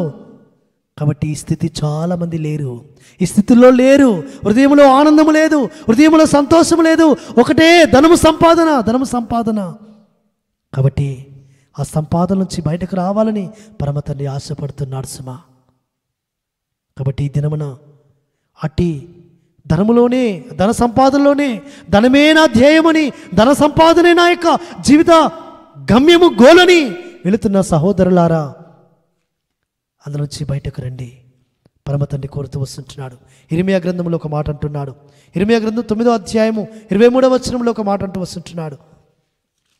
ఇర్మియా గ్రంథము 9వ అధ్యాయము 23వ వచనంలో, 23, 24 వచనాల్లో, జ్ఞాని తన జ్ఞానాన్ని బట్టి, శూరుడు తన శౌర్యాన్ని బట్టి అతిశయింపకూడదు, ఐశ్వర్యవంతుడు తన ఐశ్వర్యాన్ని బట్టి అతిశయింపకూడదు. కాబట్టి ఐశ్వర్యవంతులు తన ఐశ్వర్యం బట్టి అతిశయించకూడదు సుమా. నాకు కలిగిన ఈ ఐశ్వర్యము, నాకు కలిగిన జ్ఞానాన్ని బట్టే, నాకు కలిగిన ఈ యొక్క స్థితిని బట్టి నేను ఈ విధంగా ఐశ్వర్యవంతుడిగా ఉన్నాను అని నువ్వు అతిశయించకూడదు. నీ ధనాన్ని బట్టి నువ్వు అతిశయించకూడదు సుమా. నువ్వు అతిశయించవలసింది దేన్ని బట్టి? నువ్వు అతిశయించవలసింది దేన్ని బట్టి అనగా పరమ తండ్రి నీకు కృప చూపిస్తున్న విధానం బట్టి, పరమ తండ్రి నీకు సామర్థ్యం కలుగజేస్తున్నాడని, పరమ తండ్రి నాకు ఈ యొక్క ఆస్తిని ఆయన కృప వల్ల నేను పొందుకున్నానని నీవు అట్టి విధముగా ఆయన గణపరచవలసిన స్థితి. హిజ్కియా రాజు తనకున్న ధనాగారం అంతటిలో ఉన్న ధనమును చూసి, ఆ తాను పోగు చేసిన ధనాన్ని చూసి, తనకున్న సమస్త ఆ యొక్క ఆస్తిని చూసి తన హృదయంలో గర్వించాడట, తన హృదయంలో అతిశయించాడు. ఇదంతా నన్ను బట్టే కలిగింది, నాకున్న జ్ఞానాన్ని బట్టే, నాకున్న బలాన్ని బట్టే కలిగింది కదా అని హిజ్కియా రాజు గర్వించిన ఆ గర్వాన్ని బట్టి పరమ తండ్రి ఏం చేశాడంటే, ఇదిగో హిజ్కియా, నీ యొక్క ఆయుష్ను నేను తీసివేయబోతున్నాను, నీకు మరణము కలగబోతుంది సుమా, నీవు సరిచేసుకో అని పరమ తండ్రి యెషయా ప్రవక్త ద్వారా ప్రవచింపజేస్తూ వచ్చాడు సుమా. యెషయా ప్రవక్త ద్వారా హెచ్చరిక పొందుతూ వచ్చాడు. హృదయములో గర్వించిన దానిని బట్టి, తనకున్న ఆస్తిని బట్టి, తను సంపాదించుకున్న సంపదను బట్టి, అతిశయించిన విధానం బట్టి పరమ తండ్రి రోగము పంపాడు. ఆ రోగమును కుదురని రోగము, కుదురని పుండు ఆయనకు వచ్చింది. పరమ తండ్రి సన్నిధిలో వెంటనే తేరుకున్నాడు, వెంటనే తన గర్వాన్ని విడిచిపెట్టాడు, కన్నీళ్లు కార్చాడు. అయ్యా, నా గర్వమును బట్టి నాకు ఈ రోగము కలిగింది, నా అతిశయాన్ని బట్టి, నాకున్న ధనాన్ని బట్టి నేను అతిశయించాను కాబట్టి అయ్యా నాకు ఈ మరణము రాబోతుంది, కాబట్టి దయతో నన్ను జ్ఞాపకం చేసుకో. నేను నీ సన్నిధిలో ఏ విధంగా నేను నీతిని అనుసరించానో, ఏ విధంగా నీ నియమకాలను అనుసరించానో, ఏ విధంగా నీ ఏడల భయభక్తులు కలిగి నేను సేవించాను, ఒక్కసారి జ్ఞాపకం చేసుకో తండ్రి అని హిజ్కియా కన్నీళ్లు కార్చి ప్రార్థించినప్పుడు అప్పుడు పరమ తండ్రి వెంటనే ఆయన మొర ఆలకించి వెంటనే పరమ తండ్రి మళ్ళా హిజ్కియాకు 15 సంవత్సరాల ఆయుష్ను పొడిగిస్తూ వచ్చాడు. 15 సంవత్సరాల ఆయుష్ని పొడిగిస్తున్నాను. కాబట్టి ఎంత నష్టము జరగబోయింది హిజ్కియా జీవితంలో అతిశయించిన విధానం బట్టి. కాబట్టి సహోదరులారా, నాకు ఇంత ఆస్తి ఉంది అని, ఇన్ని కోట్లు ఉన్నాయని, ఇన్ని కార్లు ఉన్నాయని, ఇంత ఇల్లు, ఇన్ని ఇండ్లు, ఇన్ని అపార్ట్మెంట్లు, ఇంత ధనం ఉందని అతిశయిస్తున్నవా? అతిశయము ఎక్కడికి దారితీస్తుందంటే నీ మరణానికి దారితీస్తుంది. హిజ్కియాకు అదే కలగబోయింది. వెంటనే తేరుకున్నాడు, వెంటనే పశ్చాత్తాపపడ్డాడు, వెంటనే తన హృదయ గర్వాన్ని విడిచిపెట్టాడు. కాబట్టి ఈ దినమున కూడా నీ హృదయ గర్వాన్ని విడిచిపెట్టి పశ్చాత్తాపపడి పరమ తండ్రి సన్నిధిలో కన్నీటి ప్రార్థన చేస్తే పరమ తండ్రి మళ్ళా నీకు ఆయన కృపను విస్తరింపజేస్తాడు, ఆయన ఐశ్వర్యమును నీకు అనుగ్రహిస్తాడు. సొలొమోను అడుగుతూ వచ్చాడు, అయ్యా నాకు ఐశ్వర్యం వద్దయ్యా, అయ్యా నాకు కడు బీదరికం వద్దయ్యా, ఏ దినమును కావలసిన ఆ దినమును కావలసిన అవసరతలు మాత్రం నాకు దయచేయి తండ్రి. అధిక ఐశ్వర్యం పొందుకుంటే, అధిక ఐశ్వర్యంతో తూలనాడుతుంటే అయ్యా ఆ ఎలోహిం ఎవడు అని అంటానేమో, కడు బీదరికంలో ఉంటే ఆకలి దొంగిలిస్తే నీ నామానికి దూషణకరంగా నేను జీవిస్తానేమో. కాబట్టి అయ్యా నాకు ఏ దినమును కావలసిన ఆ దినము, ఏ దినానికి అవసరత ఆ దినంకి అవసరం తీర్చు, ఎంతవరకు నాకు అవసరతో అంతవరకే నువ్వు నాకు అనుగ్రహించు తండ్రి, అంత మించి నాకు వద్దు తండ్రి, అధిక ఐశ్వర్యం నాకు కలగజేయకు తండ్రి అని ప్రార్థన చేస్తూ వచ్చాడు సొలొమోను. ఐశ్వర్యవంతుడు కాబట్టి ఆయన సొలొమోనునికి ఏమి కావాలని పరమ తండ్రి అడుగుతూ వచ్చినప్పుడు ఐశ్వర్యం అడగలేదు, ఘనతలు అడగలేదు, గొప్ప పేర్లు అడగలేదు, జ్ఞానము నీ సన్నిధిలో ఏ విధంగా నేను నడుచుకోవాలో, నీ ప్రజలను ఏ విధంగా నేను నడిపించాలో, నీ ప్రజలను ఏ విధంగా నేను అయ్యా కాపుదల చేయాలో జ్ఞాన వివేచనాత్మను దయచేయని ప్రార్థించినప్పుడు పరమ తండ్రి ఆయనకు జ్ఞానాత్మతో పాటు ధనైశ్వర్యములను గొప్ప పేరును కలగజేశాడు, దీర్ఘాయుష్యునిచ్చాడు. కాబట్టి పరమ తండ్రి సన్నిధిలో ఏమి అడుగుతున్నావు నువ్వు? పరమ తండ్రిని ఏమి ఏమి ఏమి కావాలని అడుగుతున్నావు? ధనము విస్తరించాలని, ఆస్తులు పెంచుకోవాలని, ఇంకా ఇంకా డబ్బులు సంపాదించుకోవాలని, ఇంకా ఇంకా నీ అకౌంట్లో ఇంకా ఇంకా డబ్బులు పోగు చేయబడాలని అడుగుతున్నావా? అది కాదు నువ్వు అడగవలసింది. నువ్వు అడగవలసింది ఏంటంటే, అయ్యా నేను ఇంకా దీనుడునై, ఇంకా సాత్వికుడునై, అయ్యా నీ కృపణకు నేను ఇంకా పాత్రుడినవుతూ ఈ లోకంలో నాకు నీ నామ మహిమ కొరకు జీవించే సామర్థ్యం ఇవ్వు తండ్రి అనే అట్టి విధమైన ఆ బ్రతుకు, ఆవిటి విధమైన ఆ ప్రార్థన నువ్వు కోరితే పరమ తండ్రి నీకు వాటితో పాటు ఐశ్వర్యం కూడా ఇస్తాడు. కాబట్టి ఈ లోకంలో ఏ విధమైన జీవితం జీవిస్తున్నావు? కానీ ఈ లోకంలో మనుషులందరూ కూడా వెండి బంగారముల కొరకు, ధనము కొరకు, ఆస్తుల కొరకు ప్రయాసపడుతున్నారు. అయితే భక్తుడు అంటున్నాడు ఒక మాట, హెజ్కేలు అంటున్నాడు, హెజ్కేలు గ్రంథం 7వ అధ్యాయములో ఆ ధనము, ఆ ఐశ్వర్యము, ఆ వెండి బంగారములు పరమ తండ్రి ఉగ్రత దినమందు నిన్ను కాపాడవు సుమా. పరమ తండ్రి భూమి మీద ఉగ్రతను కుమ్మరించడానికి కొరకు ఆయన సిద్ధముగా ఉన్నాడు, ఆరంభించినాడు ఉగ్రత దినములు. కాబట్టి ఆ ఉగ్రత దినములలో నిన్ను కాపాడవు. 7వ అధ్యాయము హెజ్కేలు గ్రంథం 7వ అధ్యాయము 19వ వచనంలో ఒక మాట రాయబడుతూ వచ్చింది, తమ వెండిని వీధులలో పారవేయుదురు, తమ బంగారమును నిషిద్ధమని ఎంచుదురు, యెహోవా ఉగ్రత దినమందు వారి వెండియే గాని బంగారమే గాని వారిని తప్పించజాలదు, అది వారి దోషక్రియలు విడవకుండా అభ్యంతరమాయను గనక దానివల్ల వారు తమ ఆకలి తీర్చుకున్న జాలకపోదురు, తమ ఉదరమును పోషించుకున్న జాలకపోదురు.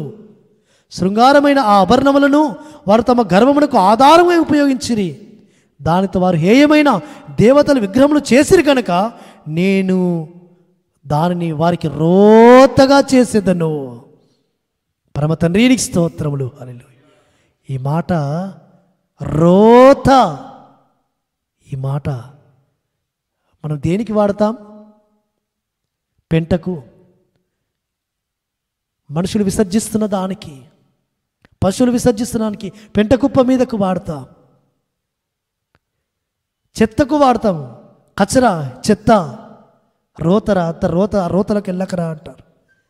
కానీ పరమ తండ్రి ఇక్కడ అంటూ ఉన్నాడు, ఆ ఉగ్రత దినమందు ఆ వెండి బంగారములు రోతగా కనబడతాయట. ఇప్పుడు ఆ రోతను తీసుకొచ్చి ఎక్కడ దాచుకుంటున్నారు? ఇళ్ళల్లో దాచుకొని ఆ వెండి బంగారు నగరాలను వారి యొక్క శరీరం మీద ధరించుకొని వారు ఎంత గర్వపడుతున్నారు అంటే, అందుకే ఇక్కడ రాస్తూ వస్తున్నాడు, ఆ గర్వము ఇక్కడ రాయబడిన మాట ఏంటంటే, ఆ హేయమైన దేవతల విగ్రహం చేసుకున్నారు కనుక నేను వారికి రోతుగా చేసేదను. పైన మాట, ఆ ఆభరణమును వారు తమ గర్వమునకు ఆధారముగా ఉపయోగించిరి. ఆభరణాలు చేసుకొని వెండి బంగారాలతో ఆభరణాలు చేసుకొని గర్విస్తూ వస్తుంటారు. నీకు ఇంత బంగారమే ఉందా? నాకు ఇంత బంగారం ఉంది. నీకు ఇన్ని తులాలే ఉన్నాయా? నాకు ఇన్ని తులాలు ఉన్నాయి. నీకు ఎన్ని తులాలు పెట్టిరు మీ అమ్మ, మీ తల్లిగారు ఎన్ని తులాలు పెట్టిరు? నీకు ఎన్ని తులాలు పెట్టిరు? నాకైతే 15 తులాలు, 20 తులాలు, 50 తులాలు పెరిగితే ఎంత పెరిగితే ఎన్ని తులాలు పెరిగితే అంత వాళ్ళు అతిశయపడుతుంటారు, గర్వపడుతుంటారు. అది రోత అని పరిశుద్ధ గ్రంథం తెలియజేస్తుంది సుమా. ఆ రోతను ధరించుకుంటారు. కొత్త వస్త్రాల మీద ఆ రోతను ధరించుకొని, ఆ చేతులకు రోతను ధరించుకొని 5 వేలకు 5 ఉంగరాలు, ఆ విధంగా అనేకమైన ఆ ఉంగరాలు ధరించుకొని ఆ రోతను ధరించుకొని ఆ ఉగ్రత దినమందు అవి వారిని కాపాడలేవని వారు గ్రహించగా ఆ గర్వమును బట్టి వారు అతిశయపడుతుంటారు సుమా. కాబట్టి పరమ తండ్రి హెజ్కేలు ద్వారా ప్రవచింపజేస్తూ వస్తుంటున్నాడు, వెండి బంగారములు వారిని కాపాడలేవు. పారవేదులు వీధులలో పారవేదురు అవి. ఇంకా యెషయా గ్రంథంలో కూడా అంటుంటాడు, వాటిని ఎక్కడ పారేదురు? వాటిని నక్కలకును బొరియలకును పారవేసెదరు. ఆ విధంగా వెండి బంగారు ప్రతిమలు పారవేస్తారట. వారు తప్పించజాలవట. కాబట్టి నీ ధనము నిన్ను తప్పించజాలదు, నీ వెండి బంగారము. కాబట్టి ఎంత బంగారం అంటే అంత గొప్పగా ఫీల్ అవుతారు లేడీస్ అయితే. ఎంత బంగారము వారి యొక్క శరీరం మీద ఉంటే అంత గొప్పగా ఫీల్ అవుతున్నారు. ఇప్పుడు మగవాళ్ళు కూడా ఫ్యాషన్, వారిక మెడలో చైన్లు, బ్రాస్లెట్లు, ఉంగరాలు, అది రోతా అని పరిశుద్ధ గ్రంథము హెచ్చరిక చేస్తుంది సుమా. కాబట్టి అందుకే పరమ తండ్రి ఒక మాట అంటూ వస్తుంటున్నాడు, అయ్యా ఈ లోకంలో ఆ విధంగా గర్వముతో ఉన్న వారిని గురించి హెచ్చరిక చేయి. అపోస్తలుడైన పౌలు తిమోతికి రాసిన పత్రికలో 1 తిమోతి 6వ అధ్యాయము 17వ వచనములో, 1 తిమోతి 6వ అధ్యాయం 17వ వచనములో రాయబడిన మాట, 1 తిమోతి 6వ అధ్యాయము 17వ వచనము, ఇహమందు ధనవంతులైన వారు గర్విష్ఠులు కాక అస్థిరమైన ధనమునందు నమ్మిక ఉంచక సుఖముగా అనుభవించుటకు సమస్తమును మనకు ధారాళముగా దయచేయు ఎలోహిము యందే నమ్మిక ఉంచుడని ఆజ్ఞాపించుము. తిమోతి ఆజ్ఞాపించు. ఈ లోకములో అస్థిరమైన ధనముయందు నమ్మకం ఇస్తున్న వారి గురించి, వారు గర్విష్ఠులు కాక, వారి గర్వంతో వారు నాశనము కాకుండా నిమిత్తమై, వారి గర్వముతో వారు పాతాళమునకు పోకుండా నిమిత్తమై వారిని హెచ్చరిక చేయి. వారు ఆ అస్థిరమైన ధనమందు నమ్మకం ఉంచకుండానట్లు వాస్తవమైన ధనము సంపాదించుకోవడానికి కొరకు, వాస్తవమైన జీవనం సంపాదించుకోవడానికి కొరకు వారు మంచి సత్క్రియలు చేస్తూ, వారు సత్క్రియలను ఔదార్యం కలుగుని వారై ఉంటూ ఈ లోకంలో వారి యాత్రను కొనసాగించాలని, వారి ధనముల ఇతరులకు పాలివ్వాలని వారికి ఆజ్ఞాపించు తిమోతి. కాబట్టి ఈ దినమున ఈ వాక్యము ద్వారా మీకు కూడా మరోసారి మేము హెచ్చరిక చేస్తూ ఆజ్ఞాపిస్తున్నాం. కాబట్టి ఈ లోకములో అస్థిరమైన ధనమేందు నమ్మకించుకోకండి. అస్థిరమైన ధనమేందు నమ్మకించక స్థిరమైన అక్షయమైన ధనము, పరలోకంలో మన కొరకు భద్రపరచబడి దాచించిన ధనము, దాని సంపాదించుకోవడానికి కొరకు మీరు ఈ లోకములో మంచి పునాది వేసుకోండి. కాబట్టి అందుకే ఈ లోకంలోకి మనం ఏది తీసుకురాలేదు. ఇదే 1 తిమోతి 6వ అధ్యాయము 6, 7, 8 వచనాల్లో ఒక మాట రాయబడుతూ వచ్చింది. 6, 7, 8 వచనాలు 9వ వచనంలో, సంతుష్టి సహితమైన యెహోవా భక్తి గొప్ప లాభ సాధనమైనది, మనం ఈ లోకంలోనికి ఏమీ తేలేదు, దీనిలో నుండి ఏమీ తీసుకొని పోలేము. కాగా అన్న వస్త్రములు కలిగిన వారమైండి వాటితో తృప్తి పొందియుందుము. ధనవంతులగుటకు అపేక్షించేవారు శోధంలోను ఉరిలోను అవివేకయుక్తములను హానికరమైన అనేకమైన దురాశలను పడుదురు. అట్టివి మనుషులను నష్టములోను నాశనంలో ముంచివేయును. ఎందుకనగా ధనాపేక్ష సమస్తమైన కీడులకు మూలము. కొందరు దాన్ని ఆశించి విశ్వాసం నుండి తొలగిపోయి నానా బాధలతో తమను తామే పొడుచుకొనిరి. కాబట్టి సంతుష్టి సహితమైన ఆ ఎలోహిం భక్తి మన గొప్ప లాభ సాధనం సుమ. సంతుష్టి సహితమైన పరమ తండ్రి ఏది మనకి అనుగ్రహిస్తాడో, ఎంతవరకు మనకు దక్కుతుందో అదే మనకు దక్కుతుంది అని అందులో మనం సంతృప్తి పడితే, కాబట్టి దేనిలోనైనా సంతృప్తి పడడం నేర్చుకోవాలి. దేనిలోనైనా అది నాకు పరమ తండ్రి అనుగ్రహించాడు, దాన్ని బట్టి నేను స్తుతిస్తున్నాను. పరమ తండ్రి నాకు ఈ స్థితి కలగజేశావు. చెట్టు కింద నివాసం ఉండమంటే చెట్టు కిందనే నివాసం ఉండడము నేర్చుకోవాలి. ఒక ధనవంతుడేగా కావాలి తండ్రి. అగో నా ఎదుట ఉన్న నా సహోదరుడు గొప్ప బిల్డింగ్లో నివసిస్తున్నాడు, గొప్ప ఆ యొక్క డాబాలో నివసిస్తున్నాడు, నన్నేమో గుడిసెలో నివసింపజేసావు తండ్రి అని పరమతను నిందించడానికి నీవు ఏమాత్రము కూడా నిలబడడానికి సామర్థ్యం లేని వాడవు సుమా. సంతోష సహితమైన యెహోవా భక్తి గొప్ప లాభ సాధనమైనది. కాబట్టి మనం ఈ లోకంలోనికి ఏమీ తీసుకొని రాలేము, ఏమీ తీసుకొని పోలేము. కాబట్టి ఈ లోకంలో నుంచి మనం వెళ్ళిపోయినప్పుడు మనతో ఏమీ రాదు సుమా, అది గుర్తుపెట్టుకోండి. కాబట్టి అందుకే ఆయన ఏమంటున్నాడంటే, ఈ లోకంలో ధనవంతులు అవ్వడానికి కొరకు ధనమే నాకు కావాలి అని దాని గురిగా కలిగి నువ్వు వెళుతున్నావేమో.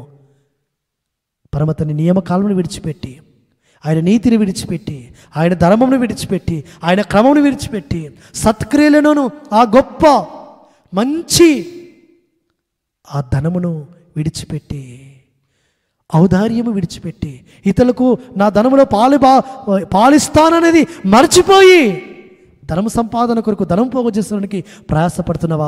ధనవంతులకు అపేక్షించువారు శోధంలో పడతారు, ఉరిలో పడతారు, వారు అవివేక యుక్తములు హానికరమైన అనేకమైన దురాశల్లో పడతారు. కాబట్టి నిన్ను నాశనానికి నడిపిస్తుంది ధనాపేక్ష. కాబట్టి కొందరు ఈ విశ్వాసుల్లో సేవకులలో కూడా ధనాపేక్ష కొరకు వెళుతుంటారు, ధనము కావడానికి కొరకు. ధనము ఈ యొక్క కుటుంబానికి వెళితే నాకు ధనం వస్తుందా, ఈ కుటుంబానికి ప్రార్థనకి వెళితే నాకు వస్తుందా ఏమైనా, ఈ కుటుంబానికి ప్రార్థనకి వెళితే నాకేమి రాదన్న కుటుంబాలకి దైవ సేవకులు వెళ్ళరు. బీదల కుటుంబాలను దర్శించారు, పరామర్శించారు. ధనవంతులైన కుటుంబాలని మాటికి వెళ్ళి పరామర్శిస్తూ వస్తుంటారు. ఎందుకంటే వాళ్ళ నుంచి ధనము రాబట్టుకోవాలి. కాబట్టి ధనాపేక్ష సమస్తమైన కీళ్లకు మూలము. కొందరు దాన్ని ఆశించి విశ్వాసం నుంచి తొలగిపోయి నానా బాధలతో తమను తామే పొడుచుకుని. కాబట్టి విశ్వాస జీవిత యాత్రలో ఆరంభంలో ఎంతో విశ్వాసంతో పరమతండ్రి మీద నమ్మకంతో వారి యాత్రను కొనసాగిస్తూ వస్తుంటారు. చివరకు అంతము మాత్రము ఏ విధంగా ఉంటుందంటే, విశ్వాసం నుంచి తొలగిపోయి పరమతండ్రి మీద నమ్మకం ఉంచకుండా, పరమతండ్రి మీద విశ్వాసం ఉంచకుండా ఈ లోకంలో మనుషుల మీద ఆధారపడుతూ మనుషుల వల్ల ఏమి దొరుకుతుందని ధనము కొరకు ప్రయాసపడుతూ ధనమును సంపాదించుకుంటూ వారి యొక్క యాత్రను ముగిస్తున్నారు. కాబట్టి విశ్వాసం నుంచి తొలగిపోతున్నారు. కాబట్టి సహోదరులారా, ఆత్మీయమైన బిడ్డలారా, యెహోవా రక్తంలో కడగబడిన పరిశుద్ధమైన ప్రజలారా, ఆ విధమైన విశ్వాసం నుంచి తొలగి మీరు పోకూడదు అని హెచ్చరిక చేస్తూ, అస్థిరమైన ధనమయందు మీరు నమ్మిక ఉంచకూడదని హెచ్చరిక చేస్తూ, వాస్తవమైన క్షయము కానిది అక్షయమైన ధనము సంపాదించుకోవాలని మీరు ఔదార్యం కలిగి మంచి సత్క్రియలు చేస్తూ పరలోక ధర్మ కొరకు మీరు ప్రయాసపడాలని హెచ్చరిక చేస్తూ, ఆ అపోస్తలుడైన సౌలు అన్నాడే, ఆ చోదింప శక్యమైన ఆ మెస్తయి ఐశ్వర్యము అదే రక్షణ భాగ్యము, అదే ఆయన కృపకు పాత్రలు అవ్వడము. ఎవరైతే ఆయన రక్షణ పొందుకుంటారో, ఎవరైతే ఆయన కృపకు పాత్రలు అవుతుంటారో, ఎవరైతే దినదినము ఆ పరమతండ్రి కృప వారికి అధికముగా అనుగ్రహింపబడుతుందో వారు ఈ లోకంలో గొప్ప ఐశ్వర్యవంతులు. పరమ తండ్రికి స్తోత్రములు, పరమ తండ్రికి స్తోత్రములు. హల్లెలూయా. పరమ తండ్రి యొక్క ఐశ్వర్యం అంటే ఏంటి అంటే, ఎవరికైతే ఆయన కృప దినదినము దినదినము దినదినము అధికమవుతుందో వారు ఐశ్వర్యవంతులు. అందుకే ఆ చోదింపు శక్యము కానీ ఆ మెస్సయ ఐశ్వర్యము అన్యజనుల్లో ప్రకటించడానికి కొరకు, అనగా ఆ రక్షణ, యెహోవా మెస్సయ రక్షణ అనే ఆ ఐశ్వర్యము ప్రకటించడానికి కొరకు అపోస్తలుడైన పౌలు అంటున్నాడు, ఆ కృప నాకు అనుగ్రహింపబడింది. కాబట్టి చెప్పనాశక్తి మహిమాయుక్తమైన ఆ సంతోషముతో కూడిన రక్షణ భాగ్యము, ఆ రక్షణ అనే ఆ గొప్ప ధనము నువ్వు సంపాదించుకుని, కాబట్టి అందుకే అంటున్నాడు, మెస్సయ్య లేని వారు ఈ లోకంలో ఎంత ధనమున్నా ఎంత ఐశ్వర్యమున్నా వారు కాదు నిజమైన ఐశ్వర్యవంతులు. మెస్సయ్య కలిగి వారి జీవితాలలో, వారి బ్రతుకులలో, వారి కుటుంబాలలో యెహోవా మెస్సయ్యను కలిగి ఉండి యెహోవా మెస్సయ్యతో సహవాసం చేస్తూ ఆయన సన్నిధానంలో దీనులై సాత్వికులై ఎవరైతే వెళుతుంటారో వారు గొప్ప ఐశ్వర్యవంతులు, వారు గొప్ప ధనవంతులు సుమా. వారు నిజమైన ధనవంతులు. వారికి ఉన్న దానిలో అవసరతలు కలిగిన వారికి అవసరతలు తీరుస్తూ వెళుతున్నవారు. కాబట్టి ఈ దినమున ఈ వాక్యము చేత హెచ్చరింపబడిన నీవు, ఈ వాక్యము చేత ఉపదేశించబడుతున్న నీవు ఏ ధనమును సంపాదించుకోవడానికి కొరకు ప్రయాసపడుతున్నావు? ఏ ధనము కొరకు పరమ తండ్రి నిన్ను ఏర్పరచుకున్నాడు? కాబట్టి చివరిగా ఒక మాట మనం చూసుకొని ముందుకెళ్దాం. ఒకసారి అపోస్తలుడైన పౌలు రోమిలికి రాసిన పత్రికలో ఒక మాట రాసి వస్తుంటున్నాడు. రోమిలికి రాసిన పత్రిక 9వ అధ్యాయము 24వ వచనములో, 9వ అధ్యాయం 24వ వచనములో, రోమిలికి రాసిన పత్రిక 9వ అధ్యాయం 24వ వచనములో, మరియు మహిమ పొందుటకు ఆయన ముందుగా సిద్ధపరిచిన కరుణాపాత్ర ఘటముల ఎడల, అనగా యూదుల్లో నుండి మాత్రమే కాక అన్యజనుల్లో నుండి ఆయన పిలిచిన మన ఎడల తన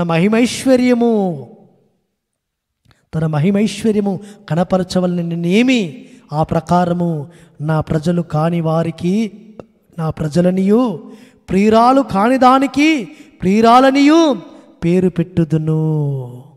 మరియు జరుగునదేమనగా, మీరు నా ప్రజలు కారని ఏ చోటున వారితో చెప్పబడినో ఆ చోటని జీవం కలిగిన ఎలోహిం కుమారులని వారికి పేరు పెట్టబడును. పరమ తండ్రికి స్తోత్రములు. ఇది గొప్ప ఐశ్వర్యం సుమా. నా ప్రజలు కాని వారికి నా ప్రజలనియు, నా ప్రియురాలు కాని దానికి నా ప్రియురాలనియు నేను పేరు పెట్టుదును. ఏ చోటున మీరు ఆయన ప్రజలు కారని, ఏ చోటున మీరు ఆయన ప్రజలు ఎంత మాత్రమైన కుమారులు కారని అనబడుతున్నారో ఆ చోటునే మీరు నా ప్రజలని నేను అంటాను, మీరు నా ప్రియురాలని అంటాను. ఇదే గొప్ప మహిమైశ్వర్యము. పరమ తండ్రి మన కొరకు ఆ గొప్ప మహిమైశ్వర్యము దాచించి పెట్టాడు. ఎవరి ఎడల అంటే ఆయన మహిమను పొందుకోవడానికి కొరకు ఎవరైతే పిలువబడుతూ వచ్చారో, ఎవరైతే సిద్ధపరచబడుతున్నారో, ఎవరైతే ఆ కరుణను, ఆ కరుణాపాత్ర ఘటముల ఎడల ఆయన ఎవరైతే పిలుచుకున్నాడో, యూదులు మాత్రమే కాదు సుమా, యూదులు మాత్రమే కాక అన్యజనుల్లో నుండి కూడా ఆయన పిలిచిన మన ఎడల ఆయన మహిమైశ్వర్యమును, అనగా ఆ మహిమైశ్వర్యమే ఆయన ప్రియురాలు అని, ఆయన కుమారులు అని ఈ భూమి మీద ఇప్పుడు మనకు కుమారులు కుమార్తెలని పిలువస్తున్నాడు. ఆయన రాకడ దినమున ప్రియురాలుగా మనం ఎత్తబడతాం. ఆయన ప్రియుడుగా రాబోతున్నాడు. అదే గొప్ప మహిమైశ్వర్యము సుమా. ఆ మహిమైశ్వర్యమును పొందుకోవడానికి కొరకు, ఆ మహిమలో ప్రత్యక్షమై ఐశ్వర్యమును పొందుకోవడానికి కొరకు నీవు ఈ లోకంలో ప్రయాసపడు. కాబట్టి సర్వసంపదలు ఆయన చేతిలో గుప్తంలో అయినవి. సంతృష్టి సహితమైన ఎలోహిం భక్తి, దైవభక్తి గొప్ప లాభ సాధనమైనది సుమా. కాబట్టి నీవు ఈ లోకంలో ఏ విధమైన ప్రయాసపడుతున్నావు? ఏ ధనం సంపాదించుకోవడానికి ప్రయాసపడుతున్నావు? ఇహమందు ఈ లోకంలో ఉన్న క్షేమైపోయే ధనం కొరకు ప్రయాసపడితే అది నీకు క్షేమకరము కాదు. అది నీకు నాశనమునకు నడిపిస్తుంది. అది నీకు హానికరముగా కనబడుతుంది. అది నీకు కీడు కలగజేస్తుంది. అది విశ్వాసం నుంచి తొలగిపోయేటట్టు చేస్తుంది. కానీ పరమందు ఆస్తి, పరమందు ఐశ్వర్యము, పరలోక ఐశ్వర్యము, మహిమైశ్వర్యము, ఆ మెస్సయ్య ఐశ్వర్యం కొరకు ప్రయాసపడితే పరమతని ఈ లోకంలో నీకు ఐశ్వర్యం ఇస్తాడు, పరలోకంలో ఐశ్వర్యమును కూడా అనుగ్రహించుటకు ఆయన సమర్థుడు. అటు విధంగా పరమతండ్రి ఉండాలని నిన్ను ఆశపడుతూ సిద్ధపరుస్తున్నాడు. ఆ విధంగా పరమతండ్రి తన ఐశ్వర్యమును అనుగ్రహించి మనల్ని ఈ లోకంలో ధన సమృద్ధితో నింపి పరలోక ఐశ్వర్యం కొరకు మనల్ని సిద్ధపరిచి నడిపించును గాక. ఆమేన్.